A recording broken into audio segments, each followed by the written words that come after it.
Most people believe economic wisdom is a modern invention.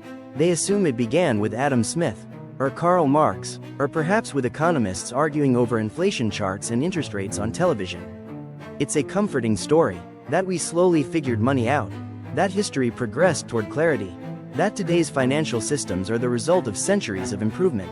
But there's a quieter truth hiding outside that narrative, one Western history rarely teaches, a truth buried not in equations or models, but in human behavior. Nearly 1,000 years ago, long before capitalism, central banks, or paper money existed, a scholar looked at wealth, markets, and power, and issued a warning that still echoes through every financial crisis today. He warned that economies do not collapse because money disappears. They collapse because meaning disappears first. And judging by the world we live in now, he may have understood us better than we understand ourselves. Welcome to Economical Historian, where money, power, and history collide, and nothing is ever as simple as it looks. To understand this thinker, you have to step back nearly a millennium. The year is around 1100 CE. Europe is fragmented and poor, still crawling out of the wreckage of the early Middle Ages. Cities are small, trade is limited, political power is unstable. Meanwhile, the Islamic world stretches from Al-Andalus in Spain to Persia and beyond. Its cities are wealthy, crowded, and sophisticated. Baghdad, Damascus, Cairo, these are not just religious centers. They are financial and intellectual powerhouses. Trade routes pulse constantly with caravans carrying silk, spices, textiles, silver, and gold. Markets buzz with activity. Scholars debate philosophy, law, medicine, astronomy. Wealth is flowing faster than ever before. And with it, inequality. In this world lived Abu Hamid al-Ghazali, philosopher, jurist, theologian, and one of the sharpest observers of economic behavior in history. Born in 1058 in Persia, Al-Ghazali rose rapidly through the intellectual ranks. By his mid-30s, he held one of the most prestigious teaching positions in the Islamic world. But prestige wasn't what made him dangerous. What made him dangerous was his refusal to accept prosperity at face value. Al-Ghazali looked at a society growing rich, and felt something was deeply wrong. Markets were expanding, trade was booming, money was everywhere, yet meaning was fading. People were becoming obsessed with wealth, not as a tool, but as an identity. Status replaced contribution, accumulation replaced purpose. Outwardly, the economy looked strong. Inwardly, it was decaying. You don't have to try hard to see the modern parallel. So Al-Ghazali asked a question few thinkers dared to ask. What happens when a civilization becomes wealthy faster than it becomes wise? To answer it, he focused on something most people overlook: money itself. This is where Al-Ghazali surprises modern audiences. He wasn't just a religious thinker. He was one of the earliest philosophers to analyze money in moral, psychological, and systemic terms. Where later economists would study money mathematically, Al-Ghazali studied how it reshapes human behavior. How money alters incentives, how it changes relationships, how it corrodes trust. To Al-Ghazali, money was never meant to be worshipped. It was never meant to be hoarded. And it was never meant to define a person's worth. Money, he argued, was a tool. Nothing more. He famously compared money to a mirror. A mirror has no value on its own.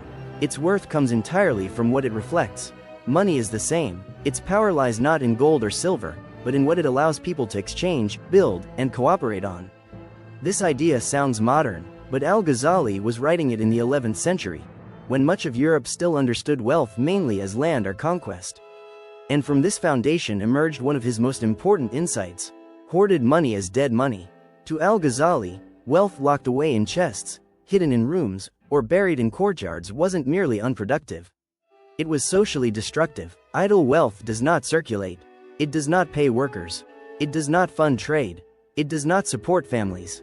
It freezes the bloodstream of society.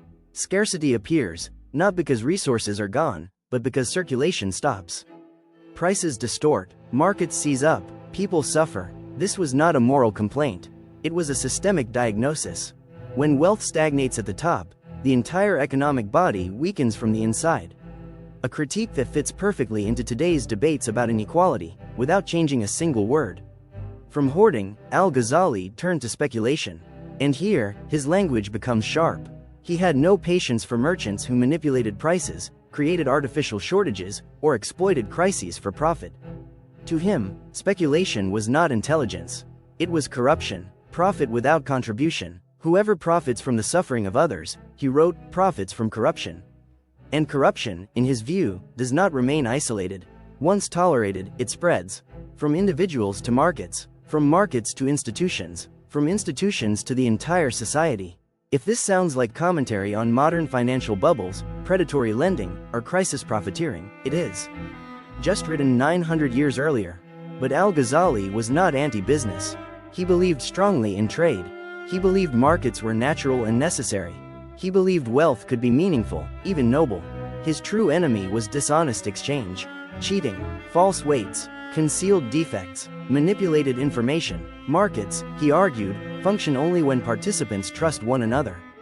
And once trust collapses, the economy collapses right behind it. Long before modern economists coined terms like information asymmetry or moral hazard, Al-Ghazali understood their consequences. He also placed enormous value on labor.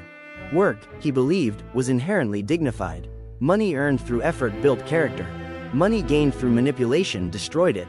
This wasn't spiritual preaching, it was practical observation. Societies grow strong when people contribute. They grow fragile when people extract. A culture that rewards effort builds resilience. A culture that rewards exploitation builds collapse. Al-Ghazali also delivered one of the earliest critiques of state interference in currency. Medieval rulers often diluted gold or silver coins to stretch their budgets, an early form of inflation. Al-Ghazali condemned this practice outright. To him, debasing currency was theft. Not clever policy, not economic strategy, theft. It punished the poor first. It eroded trust in markets. And it destabilized the financial system from the top down. A ruler who tampered with currency was not being clever. He was stealing in slow motion. And once people realized it, trust vanished. Al-Ghazali even predicted what would happen next. He warned that if rulers manipulated currency too often, people would abandon it. They would hoard stronger money. They would trade in foreign coins. They would flee the system entirely. 1,000 years later, this exact pattern played out in Weimar Germany, Zimbabwe, Venezuela, Argentina, and countless other cases. Once again, history proved him right. But Al-Ghazali's deepest insight was not about money. It was about trust. He believed societies could survive poverty, but they could not survive corruption. Economic collapse, in his view, was rarely about running out of resources. It was about the breakdown of trust, the invisible glue holding every transaction, contract, and institution together. When rulers cheated their people, merchants felt justified in cheating customers. When institutions failed, individuals stopped acting responsibly. The entire economic order, from palace treasury to village market, became a chain reaction of distrust. Once that happens, collapse is no longer a question of if, only when. From this perspective, his warning becomes clear. Money is not just a medium of exchange, it is a belief system. And when belief collapses, the system collapses with it. Modern inflation fears, currency crises, institutional distrust, they are not new problems. They are ancient ones. Al-Ghazali understood something many modern economists still struggle to admit. You cannot fix an economy without fixing the incentives that shape human behavior. Laws matter, markets matter, but beneath them all are people, driven by fear, greed, ambition, and desire.